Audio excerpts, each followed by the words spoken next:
Students, last lecture में हम लोगों ने कैपेसिटेंस को स्टडी किया था और मैंने आपको थोड़ा सा बताया था कि पोलराइजेशन या डाइलेक्ट्रिक क्या होते हैं। डाइलेक्ट्रिक जो होते हैं ये मीडियम होते हैं जो कि हम लोगों ने क्या करने होते हैं, ऐसे मीडियम जिनको हमने दो प्लेट्स पैरेलल प्लेट कैपेसिटर के दरमियान जो है उनके अंदर रखना है। ठीक है, ये अब डाइलेक्ट्रिक की बाद वाली सूरत हाल है। हमने अपने पिछले टॉपिक के अंदर ये देखा था जिस तरह से ये डाइलेक्ट्रिक हमारे पास एक रखा हुआ है। ठीक है, अब ये डाइलेक्ट्रिक मीडियम के बारे में हमने पढ़ना है। आपको पता है कि हर चीज़ मैटर जो है वो किस चीज़ की बनी होती है। मैटर जो है वो किस चीज़ का बना होता है, एटम्स और मॉलिक्यूल्स का। ठीक है, एटम्स या मॉलिक्यूल्स ओवरऑल जो होते हैं वो न्यूट्रल होते हैं। कैसे न्यूट्रल होते हैं, मतलब उनके ऊपर पॉजिटिव चार्ज और नेगेटिव चार्ज की अमाउंट जो होती है वो बराबर होती है। आपको पता है कि सेंट्रल जो है वो न्यूक्लियस होता है जहाँ पे सारा पॉजिटिव चार्ज कंसंट्रेट होता है और उसके अराउंड जो इलेक्ट्रॉन्स हैं वो मूव कर रहे होते हैं। ठीक हो गया। तो इस तरह से ना हमारे पास जो नेट चार्ज होता है ना डाइलेक्ट्रिक के ऊपर, तो वो क्या होता है, ज़ीरो।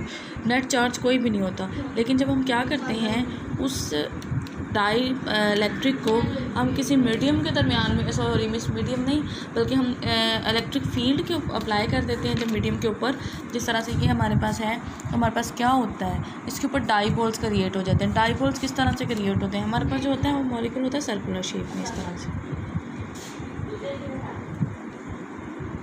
ठीक है, ये दरमियान में क्या है, न्यूक्लियस। मैंने एक सिंपल सा मॉलिक्यूल बनाया है, ये इलेक्ट्रॉन्स होते हैं।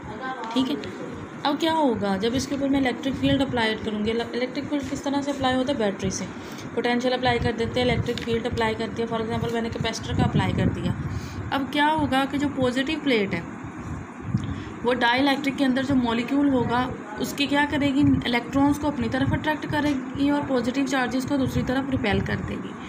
इसी तरह से ऑन द अदर साइड जो नेगेटिव प्लेट होगी वो पॉजिटिव चार्ज को अट्रैक्ट करेगी और दूसरी इलेक्ट्रॉन्स को रिपेल कर देगी। ये इसके नतीजे में क्या होगा कि ये जो मैंने भी आपको न्यूक्लियस बना के दिखाया जो कि सर्कुलर शेप में था, इसकी शेप इस तरह से एलिप्स बन जाएगी जिसमें इलेक्ट्रॉन्स एक साइड पे चले जाएंगे और न्यूक्लियस जो है वो सारा एक साइड पे चला जाएगा। ठीक हो गया। तो एक साइड पे पार्शियली पॉजिटिव चार्ज आ जाएगा और एक साइड पे पार्शियली नेगेटिव चार्ज आ जाएगा। मतलब कि हमारे पास क्या होगा, ये डिस्प्लेस हो जाएगा नेगेटिव चार्ज और पॉजिटिव चार्ज। तो क्या होगा, लेकिन ये चार्ज इक्वल होगा। अब इसके नतीजे में क्या होगा, इसको हम कहते हैं डाइपोल। दो पोल्स क्रिएट हो गए, एक पोल दो पोल, इसको हम कहेंगे डाइपोल। तो डाइपोल में दरमियान में ये छोटा सा डिस्टेंस होता है, स्मॉल डिस्टेंस। ठीक है, तो इसको कहते हैं डाइपोल। इसको अगर हम मल्टीप्लाई करें तो डाइपोल मूवमेंट कहते हैं, लेकिन हम यहाँ पे नहीं पढ़ेंगे। जब ये वाली सिचुएशन आ जाती है ना, तो हम कहते हैं कि हमारे पास जो है वो डाइपोल है या एटम है वो क्या हो गया, पोलराइज हो गया। अब पोलराइज होने का मतलब क्या है, पोल्स का क्रिएट होना। इस सारे प्रोसेस को जो मैंने भी आपको बताया इसको कहते हैं पोलराइजेशन। जब हम एक डाइलेक्ट्रिक मीडियम को प्लेट्स ऑफ कैपेसिटर के दरमियान रखते हैं तो पॉजिटिव प्लेट न्यूक्लियस को रिपेल करके इलेक्ट्रॉन्स को अपनी तरफ खींच लेती है और नेगेटिव प्लेट इलेक्ट्रॉन को रिपेल करके पॉजिटिव प्लेट्स को अपनी तरफ खींच लेती है। ठीक है, तो अब हम क्या कहेंगे, जब ये डाइलेक्ट्रिक मीडियम दरमियान में पड़ा है तो इसका कैपेसिटर के ऊपर क्या असर होगा। कैपेसिटर के ऊपर क्या असर होगा कि यहाँ पे हमारे पास सारा नेगेटिव चार्ज आ गया, यहाँ पे पॉजिटिव चार्ज आ गया। अब जो बैटरी से इस लाइन के थ्रू चार्जेस आ रहे हैं, यहाँ पे पॉजिटिव चार्ज आ रहे हैं ना, तो ये पॉजिटिव चार्ज इधर थोड़ा सा इधर को डिस्प्लेस हो जाएगा और फर्दर पॉजिटिव चार्ज को इसके ऊपर डिपॉजिट होने की जगह मिल जाएगी। मतलब ये negative charge will attract the further, this negative charge will attract the further charge from the battery. It's mean that more and more charge will be deposit on the positive plate. In the same case अगर हम negative side पे चले जाएं तो यहाँ पे कौन सा चार्ज है, पॉजिटिव।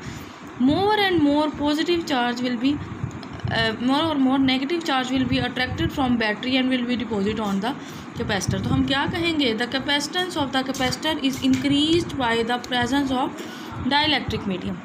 ठीक है,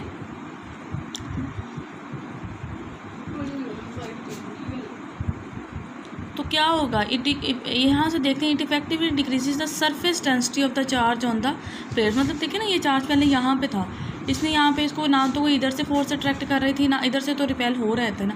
तो यहाँ पे क्या होगा, हमारे पास सरफेस डेंसिटी एरिया जो होगा वो चार्ज का डिपॉजिट होने का वो कम होता जाएगा। तो सिग्मा ओवर एप्सिलॉन नॉट होती है ना intensity between the plates, so E decreases due to the polarisation of the electric. क्यों डिक्रीज होगी, यहाँ पे एक और इफेक्ट आ जाएगा epsilon are.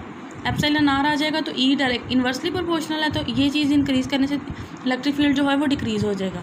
Electric field decrease होगा तो पोटेंशियल क्या होगा, E is equal to V/D, दोनों आपस में डायरेक्टली प्रोपोर्शनल हैं।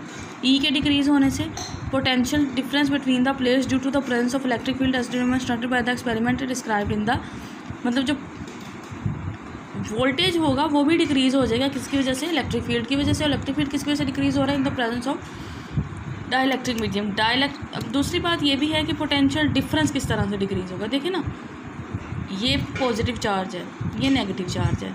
अब इस पॉजिटिव चार्ज को इसने भी कुछ हद तक न्यूट्रलाइज करना है और इस नेगेटिव चार्ज को इसने भी कुछ हद तक करना है। डिफरेंस जो होगा दोनों का वो कम हो जाएगा। हालांकि चार्ज इंक्रीज़ कर रहा है, लेकिन जितना चार्ज यहाँ पे इंक्रीज़ कर रहा है ये यहाँ पे नेगेटिव भी आ रहा है और ये यहाँ पे भी नेगेटिव आ रहा है, तो इनका जो पोटेंशियल डिफरेंस है आपस में वो रिड्यूस हो जाएगा। ये चीज़ अगर आप लोगों को समझ नहीं आए तो प्लीज़ कमेंट सेक्शन में बताइएगा। ये थोड़ी सी टेक्निकल सी बात है, मैं आपको फिर से बता रही हूँ। ये जो नेगेटिव चार्ज है ना, ये भी इसके पॉजिटिव के इफेक्ट को कम कर देगा। ये नेगेटिव चार्ज ये पॉजिटिव के इफेक्ट से कम होगा, इसकी वजह से जो पोटेंशियल डिफरेंस है वो ऑटोमेटिकली कम हो जाएगा। ठीक है, अगर नहीं समझ आती फिर भी तो मुझसे दोबारा पूछ लीजिएगा।